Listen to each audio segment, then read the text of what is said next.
is, I am one of the co-chairs for the Community Advisory Council for the consent decree for the city of Aurora. And we want to welcome you here tonight.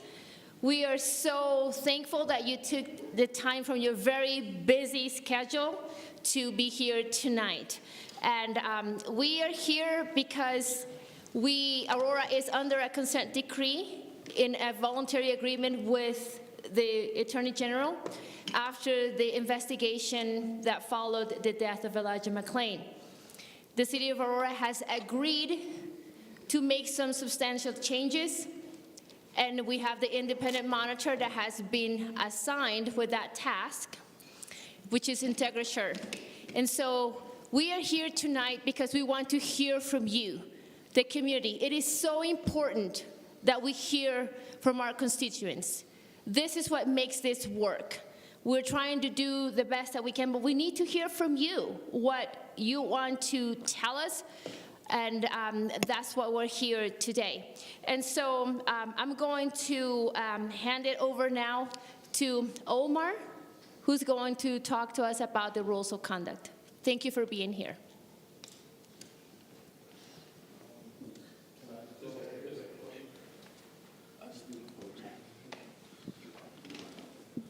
Good evening, everyone. Thank you for being here today. I'll be short and I'll be brief. First, let me acknowledge that the city of Aurora, even since the consent decree, has been experiencing a lot of pain. We have to acknowledge that in the room. Many of our residents are still not satisfied with certain things and still want us to do better. They even come at us with the CAC. They say, hey, we want to see change. Now, as a member of the CAC, I am a huge optimistic person. If you've ever been around me, I truly believe that the work we're doing is going to improve and enhance our public safety system in the city of Aurora. I think that's the importance of having a monitor to help us understand and guide us through the consent decree, but that's also having your feedback. And as I begin to close, let me say why this is important to me. See, I went to school in Los Angeles, California, and one day I decided to go to a barbecue. At that barbecue, a couple of people were murdered and several people were shot. I watched a man, I didn't see his face, drop a gun in the crowd and murder 2 people. And then on the other side, the day I graduated from college, I had guns pulled on me by the police in front of my mother the day I graduated from college. So I've been on both sides of this issue. So for me, serving on this community is because I want to see our city be safe, and at the same time, I want accountability for people who abuse their power. So as we do the Q&A, as we engage, let's make sure we engage in a way where we can have a discussion that improves the public safety system in our city, and where we can support those who are doing this work every single day. So with that, I will turn it over, I'll turn it over to my good friend Jeff, and we're going to get everything started. Thank you, and thank you for being here today.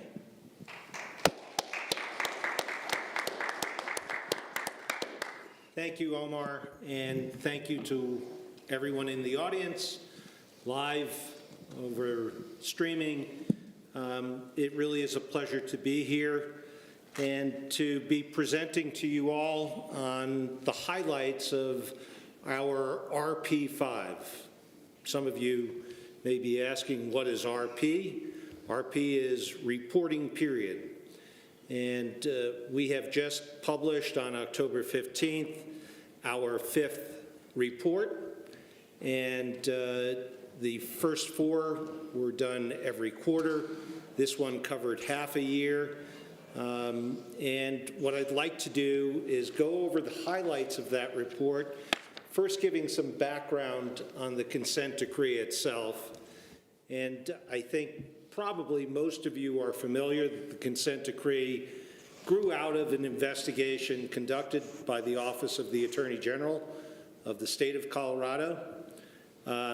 They conducted an investigation which concluded on September 15th, and they concluded that Aurora was in need of reforms in public safety. And that included in areas of bias policing, use of force, investigative encounters, use of chemical sedatives, recruitment, hiring, and promotion, and accountability and transparency. And those are the areas of the consent decree. On November 16th, the city and the Attorney General agreed that these reforms would be embodied in a document called the consent decree, and that the city obviously would abide and institute those reforms which were called for by the consent decree. One of the reforms that was called for was the appointment of a monitor, a selection of a monitor. And on February 14th of 2022, myself and our company, IntegraSure, was chosen to be that monitor. The first thing we did was we looked at the consent decree, and we did something that has a fancy name. It's called disaggregation, but all it really means is we looked at the consent decree, we said, what does it say? What are the individual mandates of the consent decree? And let's get them down on paper. And let's not only get them down on paper, but let's tell everybody what we expect of the police department, of fire rescue, of the city, of the Civil Service Commission, so that everybody understands from the very onset of this process what is required of them. So the role of the monitor is multifold. The first is we oversee those mandates, right? Those 77 mandates. We look at them, we report on them, and we let you, the public, know about them. We also provide technical assistance to the city as requested by the city in a variety of different areas. We engage with the community in fora like this. We have chosen 3 co-chairs of the Community Advisory Council. They selected an additional 7 members, I think. Could be 6 members, 8 members. And that is our engagement with the community, and we'll talk a little bit more about the role of the community in a few minutes. And lastly, we report out to the parties. We report to a judge, we report to the community, we report to the stakeholders, and that is what was contained in our report in RP5 that came out on October 15th. So this is the process that we go through in the oversight of the mandates. I talked about the disaggregation and where we come up with the specific methodology to measure compliance with each of those mandates. And each reporting period, we are making an assessment of where the city is with respect to each of those mandates. We report that out. We have what we call a report card, and I'm going to show you the consolidated report card in just a moment. Again, these are the areas of the consent decree: policies and training, bias policing, use of force, stops and investigative encounters, use of chemical sedatives, recruitment, hiring, and promotion, accountability, and transparency. And in each of these areas, we provide oversight and we provide technical assistance. I think it's important for everyone to recognize and remember that this is not a sprint.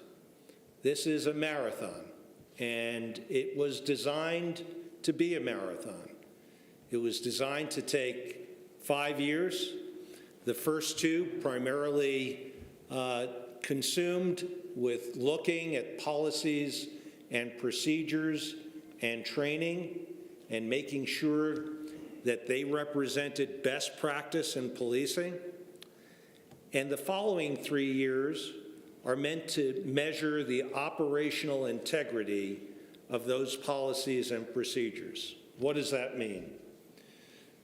A police department can have the best policies, the best training in the world, but when a police officer graduates the academy and hits the street, his FTO takes him aside and says, "Now we'll show you how it's really done," that isn't good. What we really need to be seeing is that those best practice policies, that best practice training is what is being utilized on the streets of Aurora. And when I talk about measuring operational integrity, that is what we will be doing. We will be making sure that the police who patrol the streets of this city are following their best practice policies and procedures. I talked how we communicate progress. This is the legend of the report card that is in our report. It utilizes something called Harvey balls, and with different levels of completion. The full green is substantial completion. Green generally means right track. The yellow means cautionary track. And red means watch out. There's a real problem here. Fortunately, we have none of those. I want to talk a little bit about focus issues. In each of our reports, we have focus issues. And those focus issues come about by virtue of things which have happened in that reporting period. And in this reporting period, we had a number of focus issues that I'd just like to outline for you. The first of those focus issues was on the use of force policies and training. And remember, I talked about making sure that a department has best practice policies. Well, the policies on use of force were completely rewritten during this reporting period. They stress critical assessment, de-escalation, trust building with the community, and accountability. And they now represent, in our opinion, best practice policies.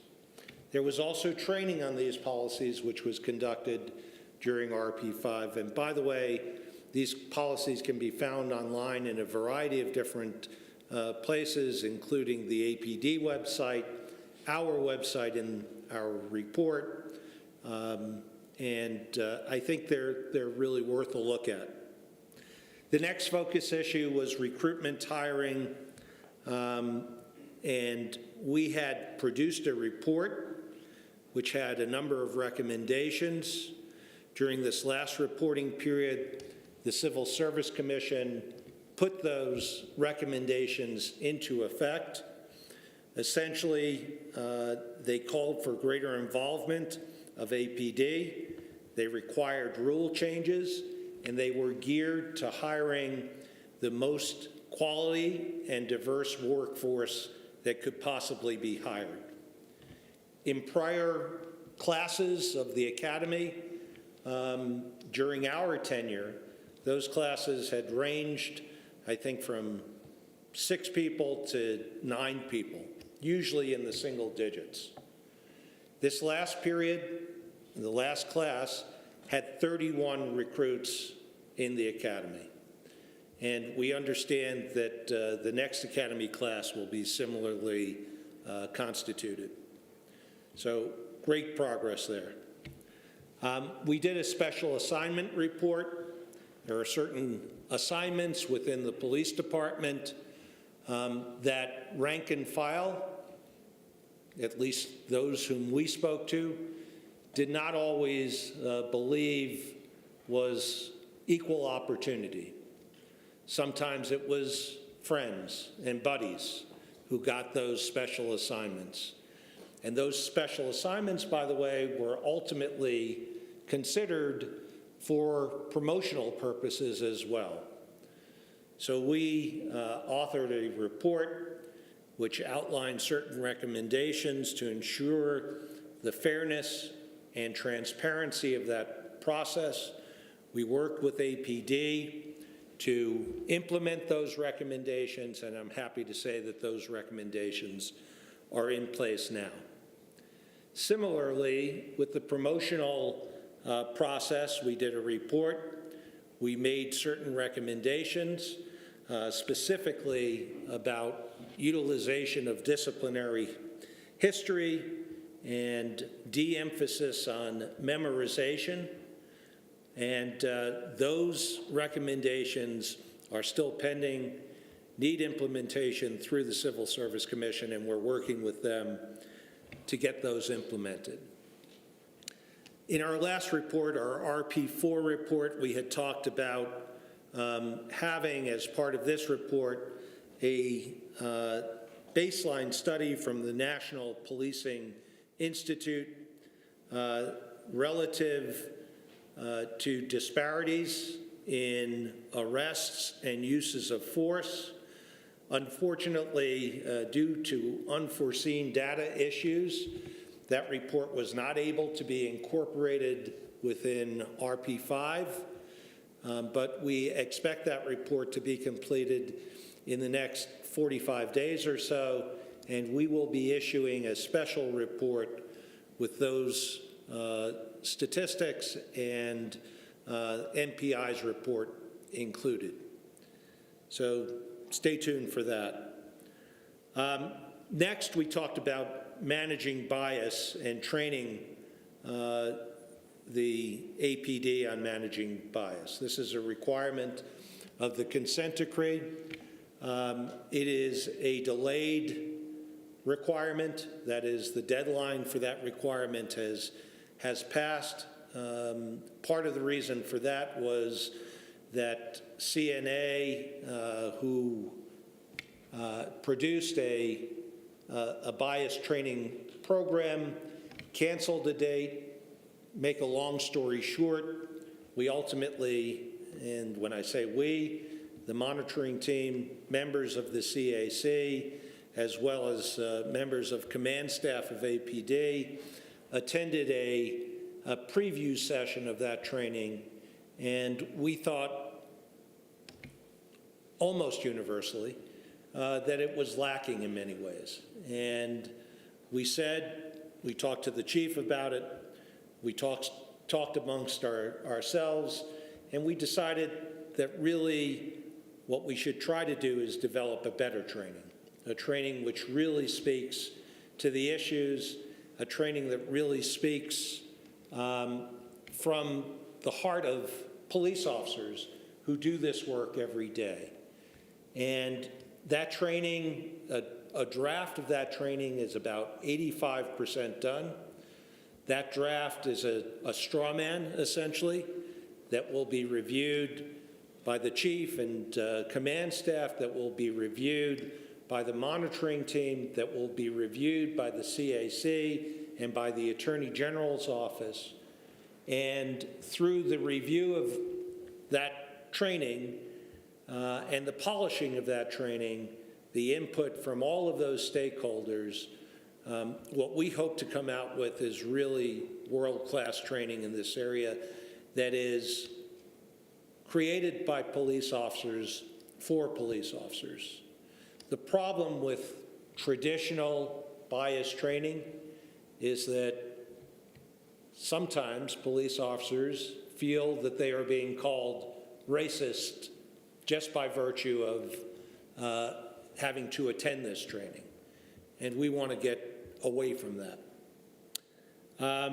Force Review Board, we had as a focus issue. We are doing very much better in terms of critical assessment of incidents. What do I mean by critical assessment? So in some departments, a force review board looks at a use of force. Was it in policy or was it out of policy? In policy, stamp; out of policy, IA, internal affairs, and that's how it's looked at. That's not what this force review board is doing. What this force review board is doing a 360-degree look at the incident which led to the use of force, to understand whether or not there was an appropriate predicate for the stopping of an individual, to determine whether or not officers acted professionally, to, of course, determine whether or not de-escalation was appropriately utilized, to look at whether or not medical assistance was called at the right time, to determine whether or not there were any tactical issues which should be addressed, but most of all, at the end of the day, to ask this question, and that is, what could have been done differently in this incident to have potentially achieved a better outcome? That really is the hallmark of a department that has embraced continuous improvement and that is a learning department at its core. That's how we learn. We talked about, in another focus issue, our data concerns. These are historical issues. There have been vendor delays. The vendor delays are being addressed, we think, appropriately. We are now having meetings on a weekly basis and executive meetings on a monthly basis. And there is very good news on the introduction of the transparency portal, which will be part of the city website, and Jason may want to talk about that when he gets up to speak. Lastly, we talked about an officer-involved shooting. Actually, during this reporting period, there was one officer-involved shooting, that of Jordell Richardson. There was another that occurred at the tail end that we just briefly mentioned. What is our role with respect to critical incidents, the monitor's role? And I want to talk a little bit about that. What are critical incidents, first of all? Well, you have officer-involved shootings, you have in-custody deaths, you have deaths involving police operations otherwise, and any incident that is designated by the chief or the city manager as being a critical incident can be treated as a critical incident. There are different paths of investigation with respect to potential accountability in the case of critical incidents. There's a criminal investigation that may take place, that will take place, conducted by the district attorney utilizing what are called CERT teams. There is an administrative investigation to determine whether or not policies of the department were violated, and that's conducted by the internal affairs unit of the department.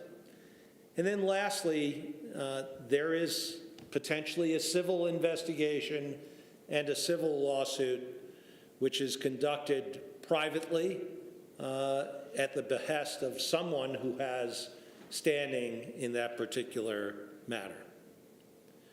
There is no direct investigative role for the monitor by virtue of the consent decree itself.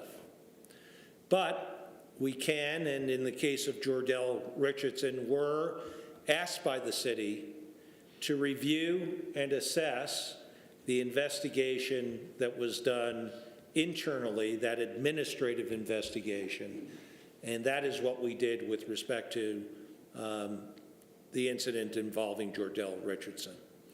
Our assessment determined whether or not the investigation was conducted according to the policy and whether or not it reached appropriate conclusions when policies which are at play were held up against the evidence in that particular case. So just in terms of where we are on our report card, RP5 highlights here, 31 mandates are found to be in substantial compliance this reporting period, 15 relative to AFR's removal of ketamine from its protocols and other chemical restraint policies and mandates. 6 regarded CSC's timely submission of rule changes for hiring and the disciplinary process, and 10 regarded APD's publication of the use of force policies and training, and I spoke about that previously. 9 mandates remained in substantial compliance from prior reporting periods. So a total of 40 mandates now in substantial compliance. On the other side of the ledger, there are 17 mandates on the cautionary track. 11 were related to the missed deadline on the bias training that I spoke about, and certain use of force metrics which involve data issues, which I also spoke about. And 6 additional were regarding the data systems themselves. This is a slide which shows in aggregate the report card. In each of the areas that the consent decree covers, and this is after the first reporting period. You know what the yellow circles are? Those are cautionary. You know what the green circles are? Those are right track. And the gray circles here are ones that, at that point, after the first reporting period, 5/15/22, had not yet gotten off the ground. Next, I'm going to show you where we are today. And this is where we are today. And this is substantial progress. A lot of green, some yellow, no red, and one policy which still needs to be revamped under bias policing, which we are working on as we speak. So how can you, the community, help us, help the CAC do its job? The CAC was really set up to facilitate two-way communication, and they are doing a great job, and I thank the chairs and the members of the committee. They're out there attending community meetings, trying to explain what the consent decree is, how it's working, but we need two-way communications. That's getting the word out, and we're getting the word out in this forum. We're getting the word out in our reporting, in our website, and I'll hold up a QR code in just a moment. But we need to hear back from the community as well. If there's an encounter that a member of the community has had, which that member of the community believes should be investigated, we want to know about it. We want to hear about it. And so that two-way communication is very, very important. The website that will show you, there is the ability to essentially speak with us. There's a link to file a complaint. We will get back to you, I promise.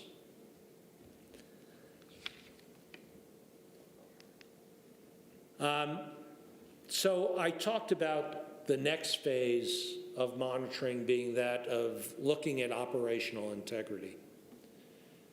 And I don't know how many of you heard the series of interviews on Colorado Public Radio I was one of those interviews. I knew what I said, but I heard the chief, I heard the city manager, and I heard Dr. Mays talking, and I said, how do we really take what everybody has said and synthesize it into something that can be done? And I think in this operational integrity testing phase, what we need to do, and what we will be working with the department and the city on, is integrating the community into some of that operational integrity testing, so that members of the community can see for themselves. And by the way, this is done primarily through reading of reports and watching of body-worn camera video, so that you all can see for yourselves the good, the bad, perhaps the ugly, can decide whether to commend or condemn, and get a fulsome picture of how these reforms that we've talked about are really taking root on the streets of your city. So with that, here is the QR code. Feel free to snap a picture or whatever you do with the QR code. Thank you, Pete. Yeah, and I will turn it back at this point to, okay. Thank you so much. Thank you, Jeff. Appreciate it. You want the mic, or you want to do this? Okay. Thank you. Yeah. All right. So we're going to transition it over to our fire chief, police chief, and city manager, and they're going to speak a few words to community regarding their perspective and expertise around the consent decree.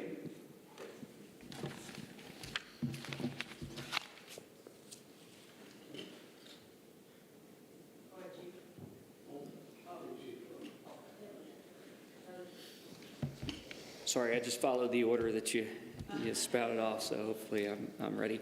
So just a couple of quick updates. I think we've got, I'm in my 8th month here. I started on March 13th, and so the last 7 months have been full of agency assessment and interaction with the Civil Service Commission, the CAC, the Consent Monitor, our partners in PD and in city management. And so I feel like we've made a bunch of changes, and it's really important that I share that, because some of them are directly related to the consent decree. Some of them, during my evaluation, I found to be really important for the organization. And so while recruitment was part of the consent decree, just wanted to touch on that really quickly and just share the most recent recruitment process. A big part of recruitment is building bridges to people who are interested in this line of work, in public safety and caring for a community. And so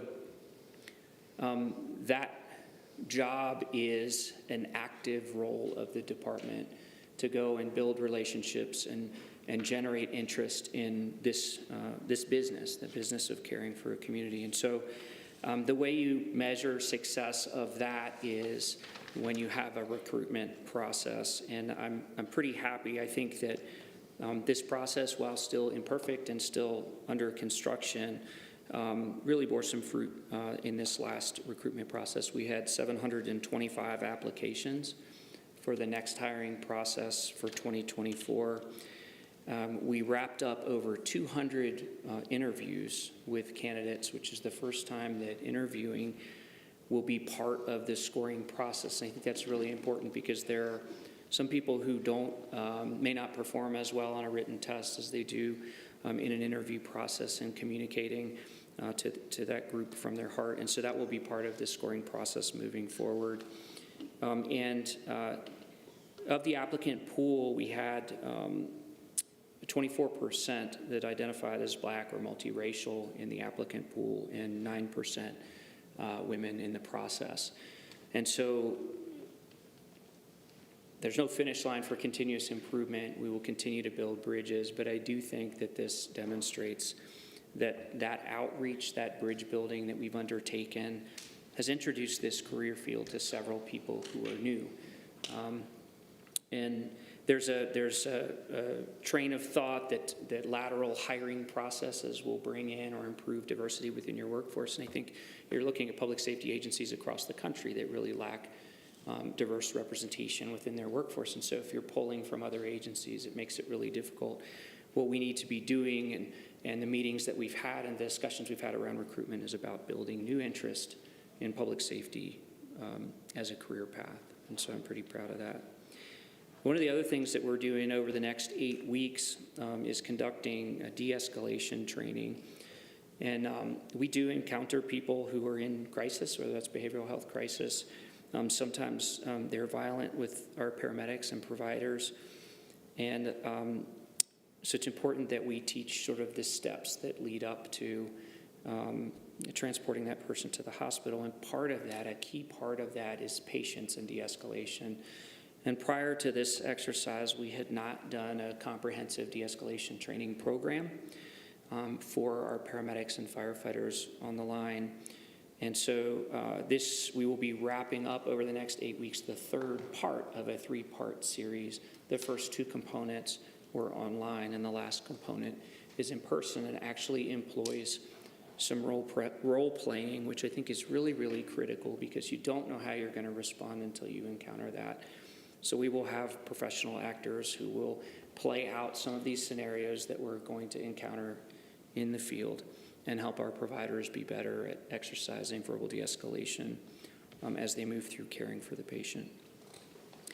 One of the biggest structural components that the changes that I have made since I came here was a pretty substantial reorganization that involved specifically the reestablishment of a medical branch within our community operations. I've got Chief Weber here, who's Deputy Chief of Community Operations. That includes emergency operations and our community health program. We have just promoted a new commander who will oversee the medical branch within community operations, specifically looking at how we care for the community, protocol development, training, quality assurance, key components of a good medical system that is interested in continuously improving. The initial phase of this structure or this infrastructure will include 4 positions. The first is the commander that we've just promoted. The second will be an operationally focused EMS captain. And the final 2 positions will be civilian positions, one primarily looking at system management, so protocol development, research, performance measurement, and the second will be around training and quality assurance. And so we're looking for civilian positions to be incorporated into that overall. We've also done a lot of policy revisions that remove any ambiguity as far as who's in charge of a patient when they're in our care, which didn't previously exist. Right now, we're working on trying to provide a pretty robust documentation training program for our folks as well, which I think is going to be something that hasn't been done. I've heard anywhere between a decade and 3 decades. So that's a really important component also. And finally, while not directly related, we look at the pressures of a really busy fire and EMS response system, and that can create some perceived pressures from the responders who are listening to acute calls that are popping off in the background on their radio in their primary response area that they're not able to attend to because they're otherwise obligated on a call. After about 6 months of work, we are rolling out tomorrow the first phase of what we are calling our Right Response program. This change will shift us away from a one-size-fits-all response to all 911 calls in our system to what represents national best practices as a tiered response system for our community. We anticipate that this is going to impact somewhere between 10 and 24% of our total overall responses. And we'll peel off a fire response from what we call low acuity calls, and think of things like earaches or toe pains or leg pain, chronic leg pain, things like that, where right now we're sending a fire truck with 4 paramedics lights and sirens to that call with the same performance measures that we would for somebody who's in a cardiac arrest or having difficulty breathing, some other life-threatening emergency. We anticipate that this is going to relieve some of that pressure on them so that they can take the time on the calls, be patient with people who are in crisis, and de-escalate some of these things, not feeling that pressure of the fast-paced environment that's going on around them, while not impacting the outcomes of our patient care. This is starting, I think, on the one-year anniversary of the implementation of the nurse navigation program, which since its inception has handled about 1,400 calls with an alternative response model, referring that 911 caller to a nurse, a licensed Colorado State nurse, to talk through the assessment further and direct them to the appropriate care that's not going to create an undue financial burden and that is more appropriate for the call type. We view this component, this right response component, as the next step in that. And it's anticipated by that about 25% of those calls that were referred were sent to a different disposition. This change represents an increased margin of safety for our community. One, because we're not unnecessarily responding lights and sirens to calls where that rapid response will have no difference, but it also improves the reliability of our system overall for high acuity responses. Emergencies where seconds do matter. So a fire doubles in size every minute that it's unattended to in a building. And the chances of your survival of a cardiac arrest drop by 10% every minute that you go without having CPR done or medical intervention. And so we strongly believe that these changes are going to have a really positive impact and releasing some of the pressure of our providers who are feeling pressure to get back in service quickly and be an overall better use of our resources, improve reliability, and reduce risk in the community. So thank you for giving me the opportunity to just share some of those updates. It's been a busy 7 months, but I'm excited about the work that's been done, and I'm excited about what's coming in the future. So thank you. Appreciate the time.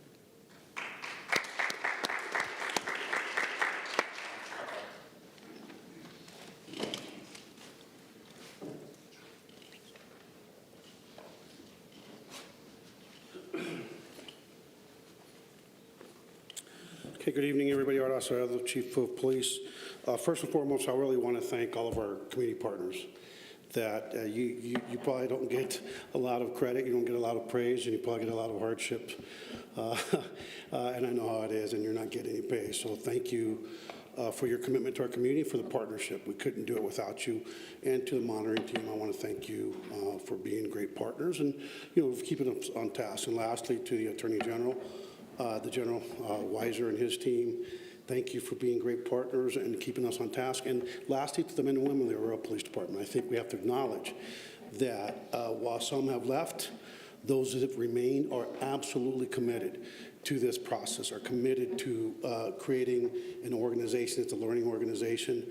And I can just tell you, having been here now for about 10 months, I can just feel the energy in the department. They're starting to see the outcomes. They're starting to see the positive outcomes in terms of building, strengthening our credibility, our trust. I think they're starting to see more community members coming forward and reaching out to them and saying, thank you for what you do. Thank you for staying the course. And lastly, to the city manager and to the council for making the investments that it takes to build, maintain, and keep a police department going in the right direction. And lastly, to our community partners that come to all of our meetings and hold our feet to the fire. So in the last, this reporting period, really recruiting hiring has really become, we've turned a corner. We hired 33. Not to correct the monitor, but he corrects me every once in a while, so I get to say it was 33, not 31 that class. And we actually had 35 that were recruited successfully. 2 out of that 35 that were recruited to the basic class have, for personal reasons, have now waived, and they're going to be in our January class. So we're excited. We're actually down to 31 because 2 quit during the first week, which we'd rather people, if they're not going to cut it, if they don't have the right mindset, the right heart, the right commitment, I'd rather that they quit in the beginning of the academy than to spend a lot of our taxpayer dollars and they end up quitting after the academy or a year into the job, or they don't end up being a good fit for the department or for this profession. We are on task, we believe, thanks to, again, the consent decree, that while some think it means we're broken, no, it means we need to do better. And it's given us the roadmap, the tool, and the support that we need to do things like getting control over hiring. A police department is actually going out and putting all our city resources, along with our civil service partners, to actually get the people to come in and hire. We're really believing that we're on track to actually get another class of at least 30, hopefully up to 35 in January, which I think is huge. I am very excited about Transparency Portal. I've actually had a national outfit, Telemundo, here doing this, a ride-along, basically talking about what we're doing here in Aurora, the journey that we're on. And transparency breeds trust. I mean, we have to have transparency. And thanks to the consent decree in this process, we are as close as we've ever come to actually being able to provide that transparency, that easy access to the community so they can look at data, they can look at policy, they can look at discipline, they can look at what we're doing and make their own assessments going on. And that is, again, I don't believe it would happen unless we were going through this process. The use of force policies, you know, that's a living document. You go in, the monitor's talking about going into the monitoring phase where you're looking at our operations, but that document will continue to be a living document as case law changes, as community expectation changes, as societal expectation changes. We have to be a learning, evolving organization because the profession has changed from the first police department, maybe when the Pilgrims were, I don't know, but we have to continue to change as the expectations of our community change. So this process, even though it's intense right now, it can never end. Because I think the mistake we made as a department is that we've stopped as leaders having a learning environment where we want to continue to evolve, and we're not going to make that mistake again. So our use of force policies are in place. Everyone went through the training, and now we're going to do hands-on training that everyone's going through. We're actually doing scenario-based training that we approved. We actually worked really closely on that, and that's starting now as well. The bias training, I would say, like we talked about before, and I'll say it again, we don't want to just check a box. We want to make sure that the training that we provide is the very best training that we can come up with. I'd rather have that cautionary yellow that, thank God, I saw it was pretty almost full yellow, which means we're in the right direction, and get it right, because bias training is really important training. And we want to make sure that the training when we're hopeful that training is actually going to be a model for the rest of the country. And hopefully we can put the Aurora community partners from the CAC that was part of that initial training, our monitoring team was part of that training, and our command staff said, this is not good enough. This is not good enough. This may check a box, but it's not good enough, and it's not going to have the intent of what we want to achieve. And I'm really hopeful that in the next month or so, we may be able to get together within the next 4 to 6 weeks and maybe come up and test drive that in a room together. And the last thing I will say is that the consent decree, as you can see, there are no red marks this time, and there are no cautionaries, right? And we're proud of that because one of the things that we committed to when we got here is we had to reorganize. This is a department that may be, when it comes to people, we maybe have a lot of openings, but the people that we have here are committed. And we had so many balls in the air. The first thing we did when I took over in December, on December 5th, is we took an organizational pause. What we did is we organized, and I think what you're seeing through that organization, be more methodical and having a plan, that you're seeing no reds, a lot of green, and yellows that are quickly turning into green. So again, I look forward to any questions, and just remember, our email's online. I'm easy to get a hold of, so I'm sure as chief, please, if you question something, please come forward. And again, thank you for the partnership and the opportunity.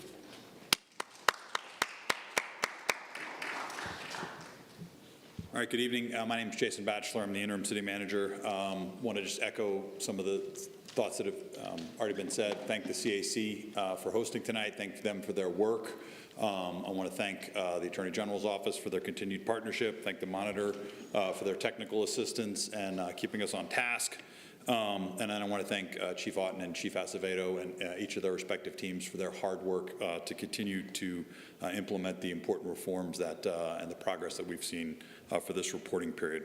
I just want to briefly touch on one topic that I think kind of cuts across multiple departments that we've heard about from the community a number of times over the last year plus. It's actually part of the consent decree as well, and that is how we respond to mental health crises. And so right now we have a couple of different programs that we run. One of those is our crisis response team. So that's run out of the police department, where we have a licensed clinician go out with a specially trained police officer.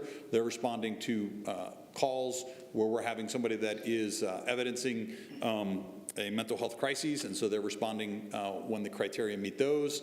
And then the other program we have is what we call the Aurora Mobile Response Team, and that's where we have an EMT or a paramedic go out with a licensed clinician. Those are calls that probably don't have maybe a presence of a weapon or some of those other indices where we might elevate it to a crisis response team. So the crisis response team has been running a little bit longer than the Aurora Mobile Response Team. We have 5 crisis response teams. We have 2 mobile response teams. We are ending our first year of partnership with the CU Anschutz Medical Campus that is now our licensed clinician provider. That's been a very successful partnership that we've had with them. All 7 of those clinicians are staffed. Mental health clinicians are a critical service, not only for our public safety agencies, but for our hospitals and for our community mental health providers. Those are high demand positions. We're very pleased with that partnership that we have all 7 of those positions filled. We've added in next year's budget funding for an additional mobile response team. So we'll be going to 3 mobile response teams next year. And then just to give you all some statistics in terms of what we're seeing in terms of call volumes and outcomes. So through the first 9 months of the year, that's January 1st through September 30th, our crisis response teams responded to they responded to 2,039 calls for service. And our mobile response team responded to 264 during that same period. Of those crisis response team responses, 989 calls, so almost half of those calls were resolved on scene, meaning that the client was not brought to the hospital or the jail, and that our clinicians did a great job and they were able to keep that person safe in their home. We see similar numbers from the mobile response team, 121 out of those 264. So again, almost half of those calls were able to be resolved on scene so that there was not an escalation to a hospital or to some other care provider. We did see 142 diversions from the emergency room department on those crisis response teams. So we were 142 people we were not taking to our emergency rooms. Again, our emergency rooms are very busy. That's a good outcome where we're not seeing those folks taken to someplace where perhaps is not best suited for somebody undergoing a mental health crisis. Similar numbers on the AMRT, we've seen 46 of those calls not go to emergency department. On the crisis response team, we saw 28 diversions from jail. So these were 28 folks that were not taken to jail. We did not think that was the best outcome for them in that response that we were providing. And it's similar numbers, 9 on the AMRT were diversions from jail. So really good response numbers on both those programs. Those are programs that we're going to continue to invest in. As I said, we're expanding next year on that mobile response team. We know that's something that we've heard from the community that they want to see us to continue to invest in. I just want to give you all an update on those numbers. So that's all I've got for today. Thank you. Look forward to the questions. Thank you. So we're going to open up to Q&A, and we do have one person who signed up to ask a question, and then we'll open up to anybody who generated a question while our speakers were presenting, and that is Alan Wu.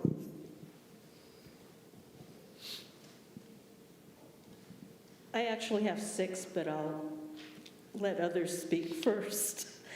So, March 2023, although the terms excited delirium or excited delirium syndrome have been used by forensic pathologists as a cause of death in the past, these terms are not endorsed by NAME, which is the National Association of Medical Examiners, or recognized in renewed classifications of the WHO, ICD-910, and DSM-5.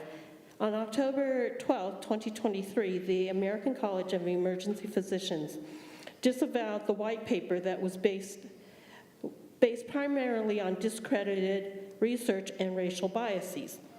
Will there be a written policy from APD and AFR that will address the exclusion of the words excited delirium and/or excited delirium syndrome per the NAM and the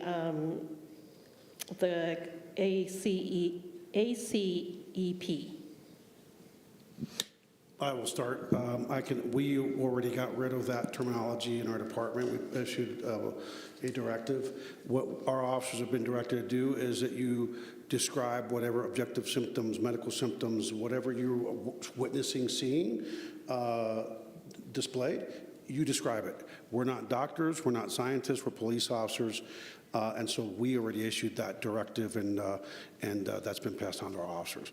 And I think that's a national movement where you're going to see some departments are still using it, but I think that in the next 12 to 36 months, you'll see that probably disappear from the American police language. And Ellen, that's already been removed from AFR protocols.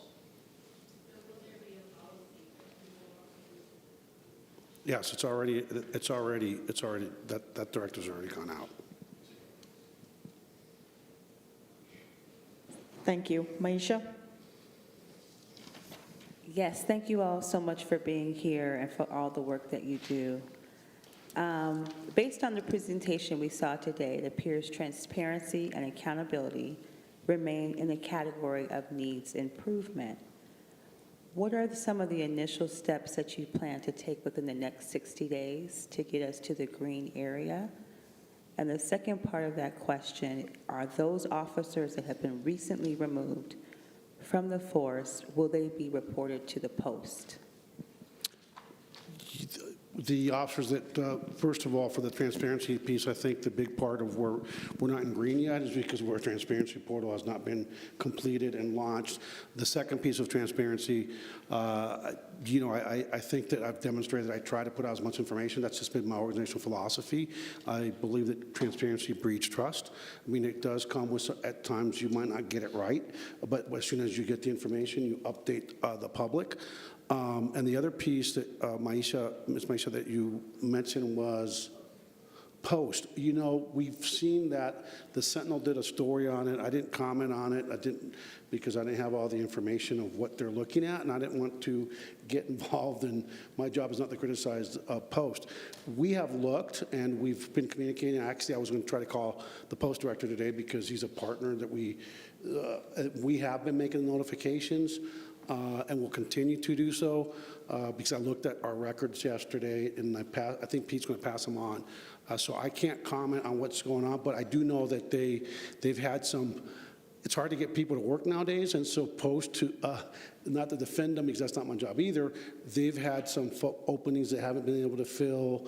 There have been some challenges, and I can just tell you that we are also checking to go see how far back to make sure we didn't miss any. But Pete, I got the information from our folks, and we have been making notifications with certified letters.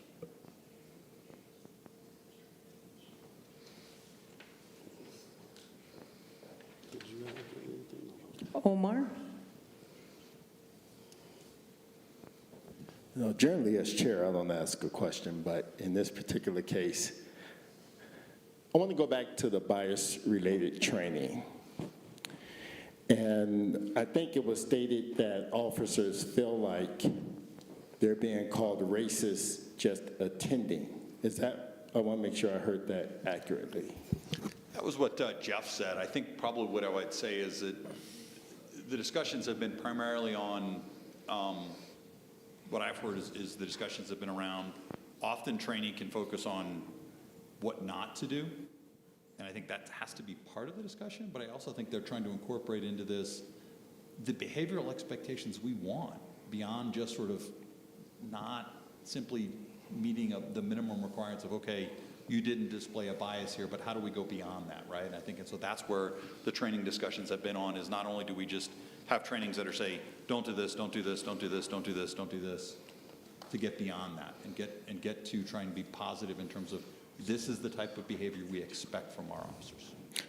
I agree, and I just want to put this out there, that when we began to look at the history of civil unrest in the United States, where if it's 1954, where if it's even the 48 riot, the Zoot Suit riots, was based on people in uniform and culture, whether if it's the Watts riots, which produced the Kerner report, or the Rodney King riots, which produced the Christopher Commission report. In each of those reports, and even in the Ferguson report, they said race relations is the key component to producing, to addressing the issues between the police and the community. If we are afraid to talk about race, we're going to continue to see some of the same problems we see in our public safety systems. So what I encourage is that we find the bias-related training that don't shy away from talking about race, and at the same time realize that this is an important component, especially in the city of Aurora,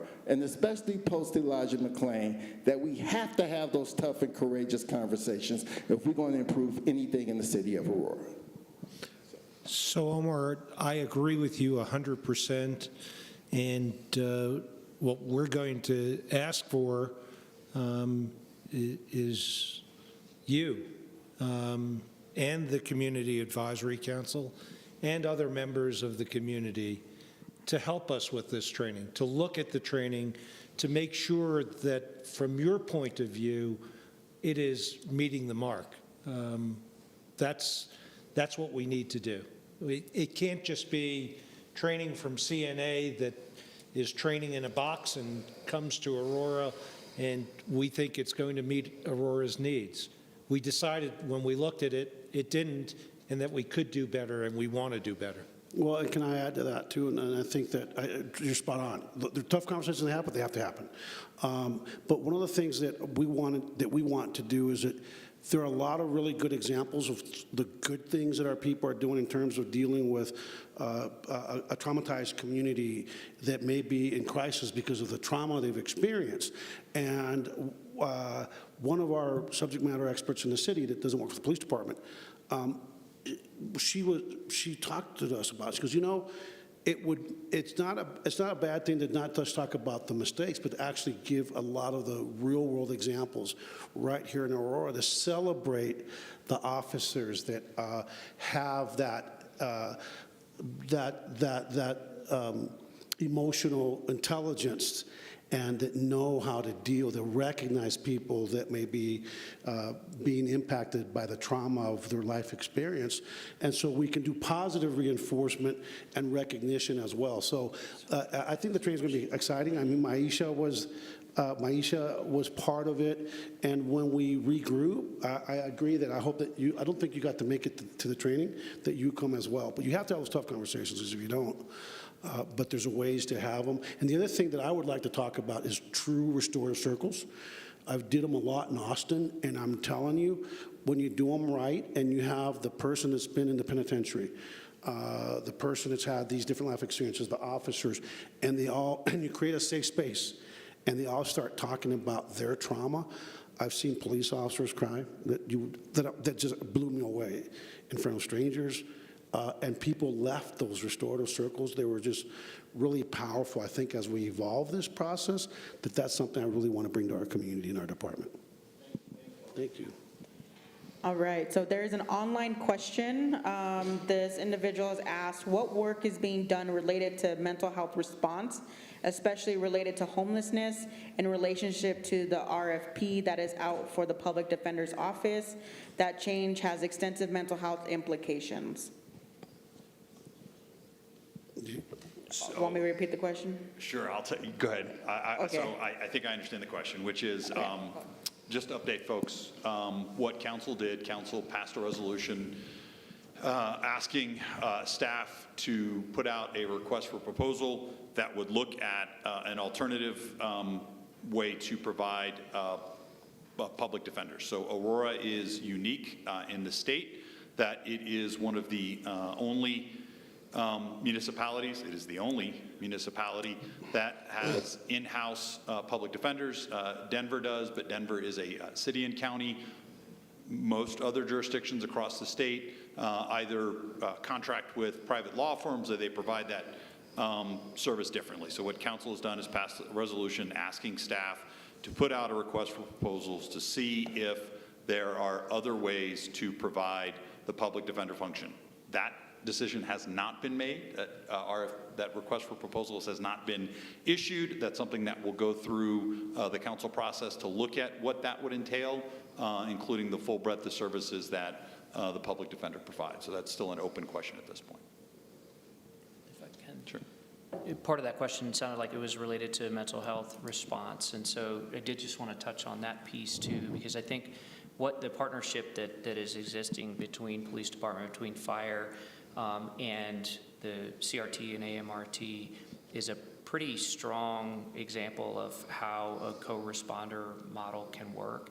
Having licensed professional counselors or LCSWs embedded in the response infrastructure is a fantastic way to have people who have substantial in-depth training related to responding to behavioral health crisis as part of your 911 response model. And I think you're seeing as the manager touched on, that infrastructure growing and the partnerships improving between the agencies. And just as an example, we're starting to integrate AMRT into our CAD system so that they can automatically be dispatched instead of trying to monitor our calls for service and insert themselves. So we'll have a quicker response of the right resource to the right call type.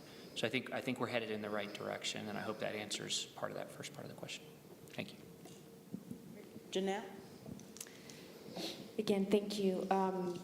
As a co-chair, again, we try not to ask the questions. We want the community to do them. But I, first of all, want to acknowledge the improvement that we have seen, allowing us, the community, to be part of those trainings. And I did get to go and watch the training, and I agree that wasn't the correct training. My concern is that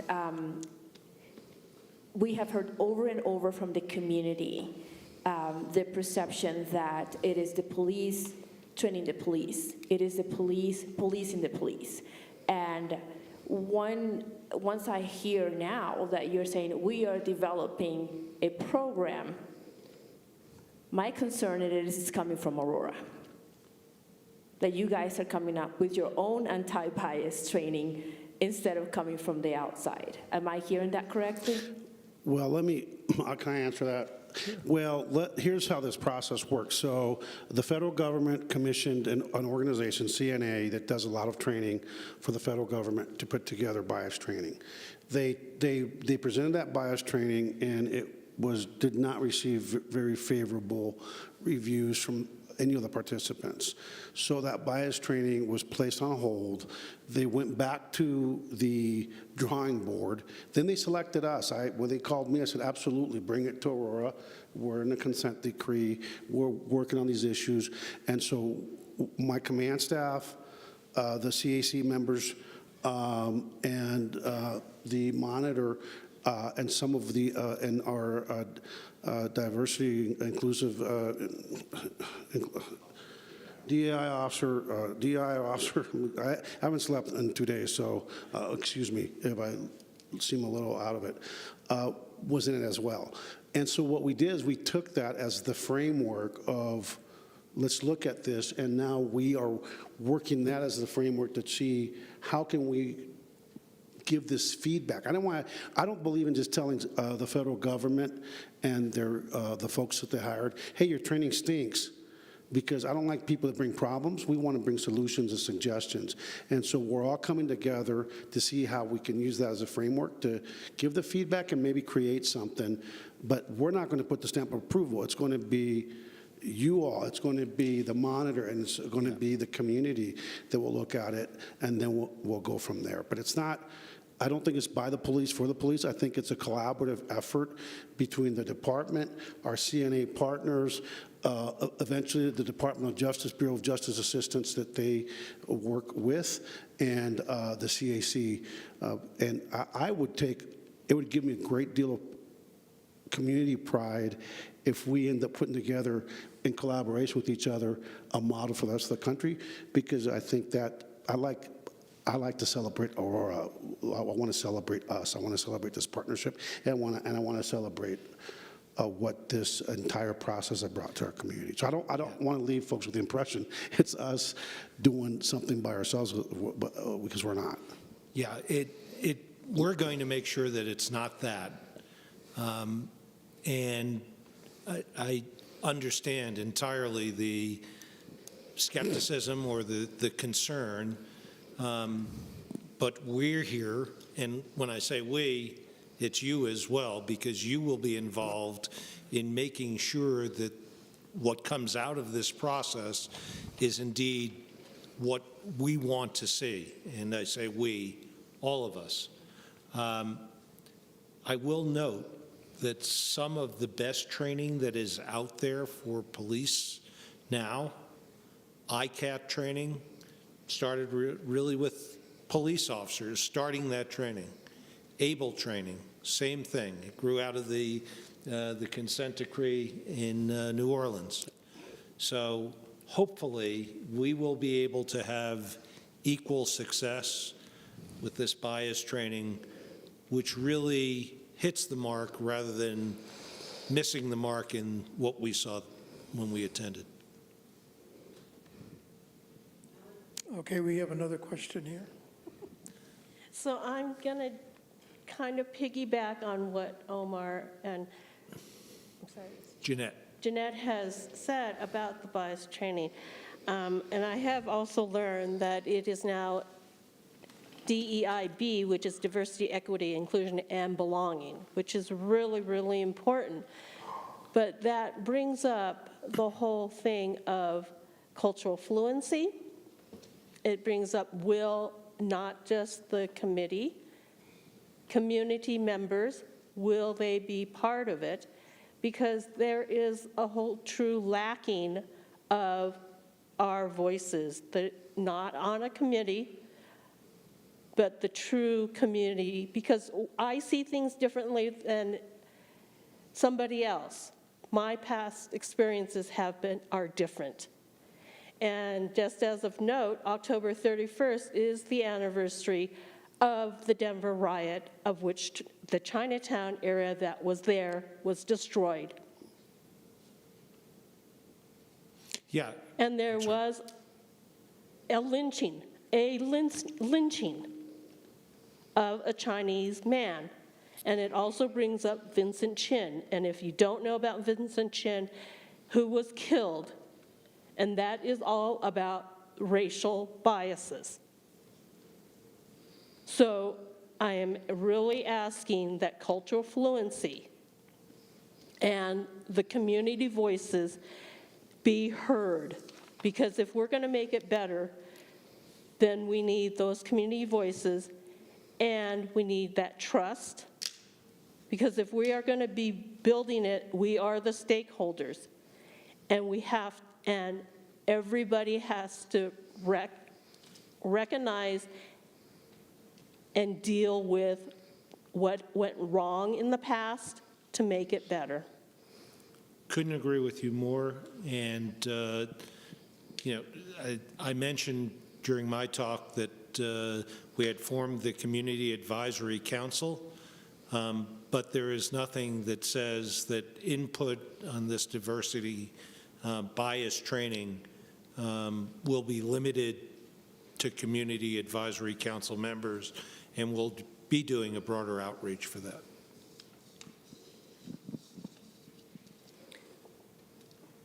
So we have an online question. There's 3 questions in here, so I'll read through them all, and then you guys can respond. First question, when the city manager says that the future decisions about contracting out services of the Aurora Public Defender is uncertain or hasn't been decided, what he did not clarify is what is happening. What he did not clarify that what is happening is that the city leadership has voted to proceed with an RFP that, if successful, will dismantle the existing department that has been in place for 30 years. Do you want to respond to that? Sure. Yeah, as I noted, we have a in-house process, and council has voted to pass the resolution to look at that process. If we provide an alternative method, that would have to include looking at the current way we provide it. Okay. And then the second question, the question was asked by a member of AMHR and in reference to Aurora Sustained. Through that program, we have tracked data that suggests APDO continues to disproportionately arrest and charge individuals that are Black and non-white who suffer with mental health issues. I'm not sure if that's a question or not. Does that feel like a question? Okay, yeah. So then the third question is, what data does the city have concerning those individuals who are not diverted from the criminal system? I don't understand the question. I'm reading it directly, so I apologize. I don't have the context.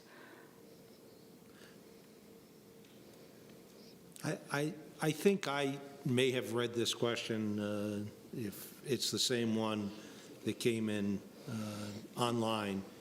And I think the question is really directed to data issues which we know, and I've spoken about, exist and are being addressed as we speak. So I think that really is the most appropriate answer to the question, that the concerns relative to data are being addressed, not as fast as any of us would like, but are being addressed.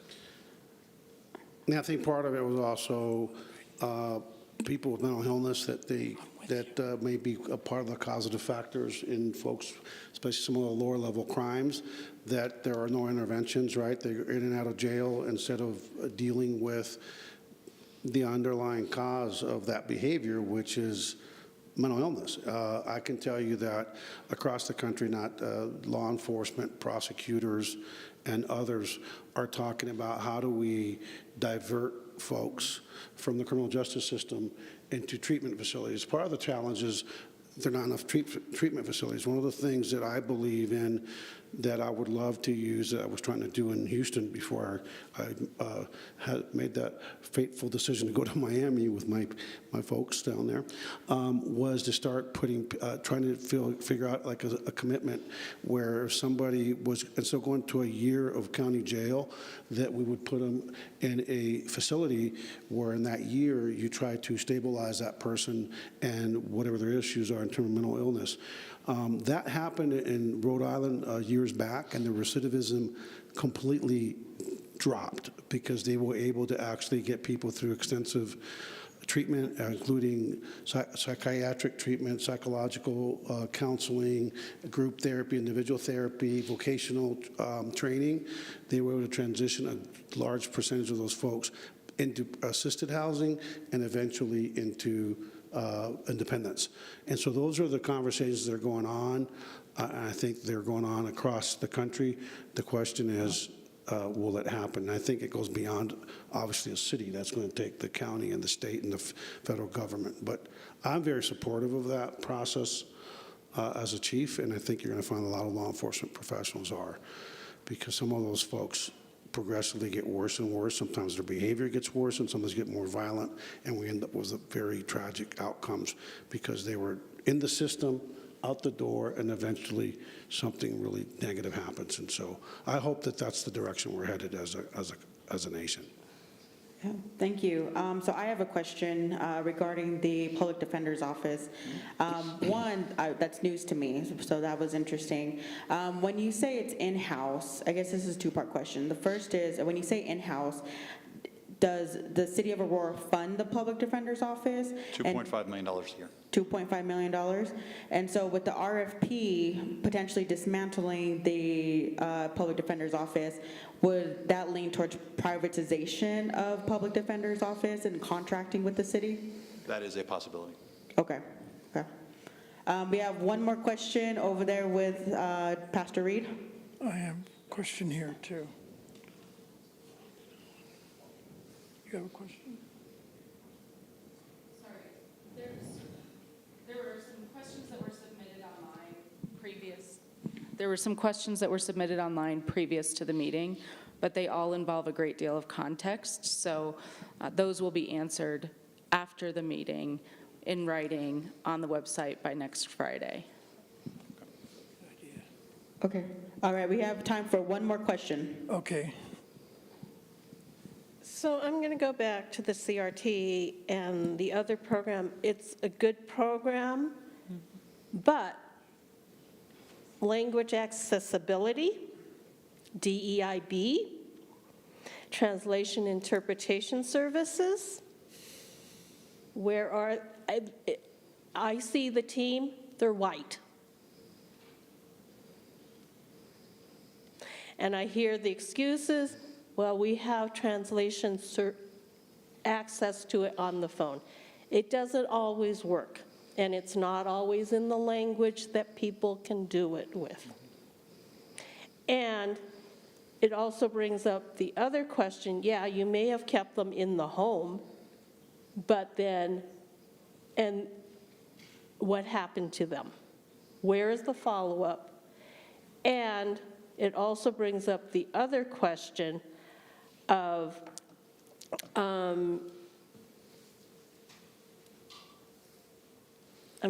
lost my thought.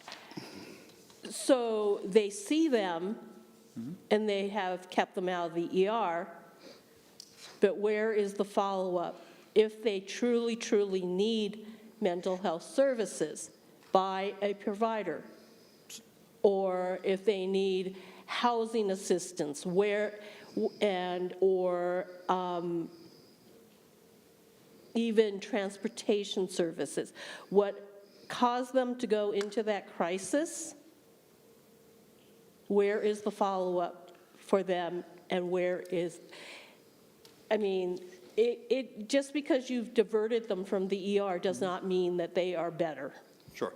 So one of the things that the program does include a case manager to do that exact follow-up that you're talking about, so that that case manager is then working to get them to either a community mental health provider or get them to other resources that they need. So one of the things we've been talking about with our program manager on this is that one case manager enough, or do we need to potentially expand that and have an additional case manager to do that follow-up that you're talking about? And then the other piece of this that you started the question with was in terms of language access. And as a community as diverse as Aurora, that will continue to be something that we always have to be working on. We're continuing to look at different technologies. Our call center is looking at new technologies right now that would potentially be, better than the service we have. So it's something that we do have a service, as you noted, but it's something that we're looking to see if we could continue to improve. And so as a community as diverse as Aurora, with over 100 different languages spoken, it's something we're going to have to continue to work on. Thank you. We actually are going to open up to one more question. This is our last question of the evening, y'all.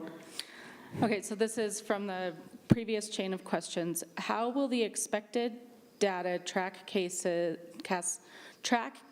outcomes on failure to obey or other discretionary municipal charges, such as failure to obey, resisting, and trespassing? Yeah, so this is one of the areas that we are working on. Outcomes themselves of criminal cases aren't reported in APD systems. It's really the court system or the district attorney system. As you know, we deal with different courts, different district attorneys, so we will need to get with them in order to build a system that tracks those outcomes. Those outcomes are mostly municipal court outcomes and would be tracked through the muni court system.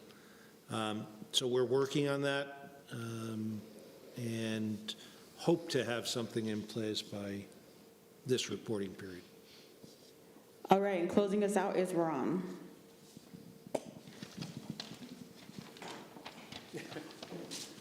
I'm being told I'm closing us out all the way through, so.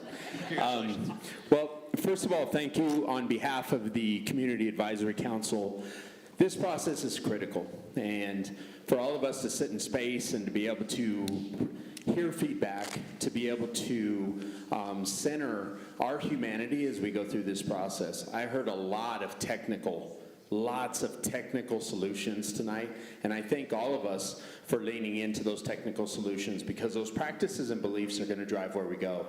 But what I also want to offer is this idea of this adaptive work, and the idea that no training, no individual training, nor any individual event is going to get us to change the beliefs and mindsets of everyone who is involved in this process. So I thank everyone, we thank everyone on behalf of the Community Advisory Council for you being here. We have two promises. We will continue to center humanity in this conversation and make sure that that adaptive process is equal to the technical solutions that we find up here, because the balance is absolutely necessary. And the other piece is to be able to hear the feedback directly from our community through a lens of impact, not intention, right? And I want to say that again. It's important for us to be able to hear the lived experiences of our community and understand, fully understand the impact that those experiences are having on their daily lives as we go forward. Intentions are very important, but they do not trump impact. So as we think about if all of us lived a life of being able to say, I offer the impact first, then it gives us an opportunity to be able to grow, not only as an individual, not only as a community, but as a society in general. So we appreciate your feedback. We would invite you to continue to give us feedback. We cannot tell the story without your stories. We can't do it. We can give you 10 perspectives as community members of what we experience, but we cannot tell your story for you. So we need to hear those stories so that we can be better together as we continue to walk this journey together. As was said earlier, this is not a sprint.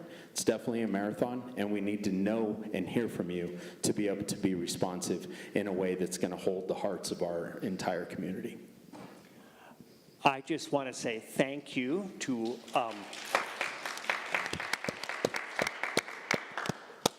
lots of people are engaged here tonight that we can't even see. Thank you to Channel 8. Channel 8 is broadcasting this and getting the word out to a group of people that are not able to be here. We are on WebEx tonight and getting some of the clunky things about trying to get questions from them and getting it out here, but there are people engaged in that. Thank you to the City of Aurora, technical people here. You guys do a great job keeping us going and putting us online.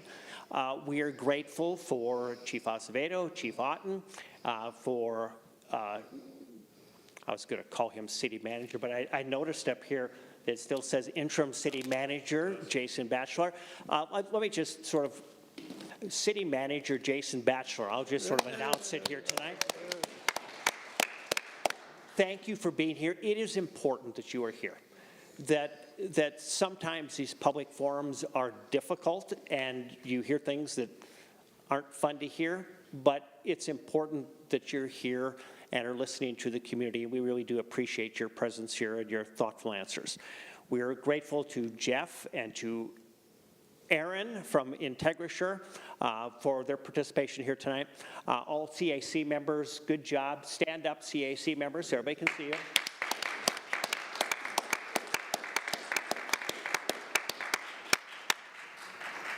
Where did Omar go? He's outside.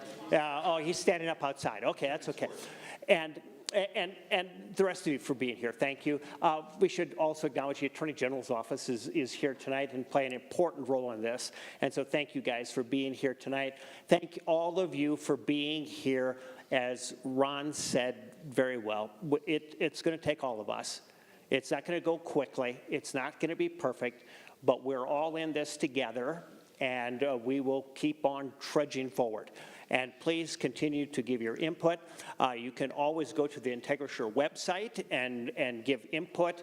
And any questions that did not get answered fully here this evening will be answered on the website by next Friday.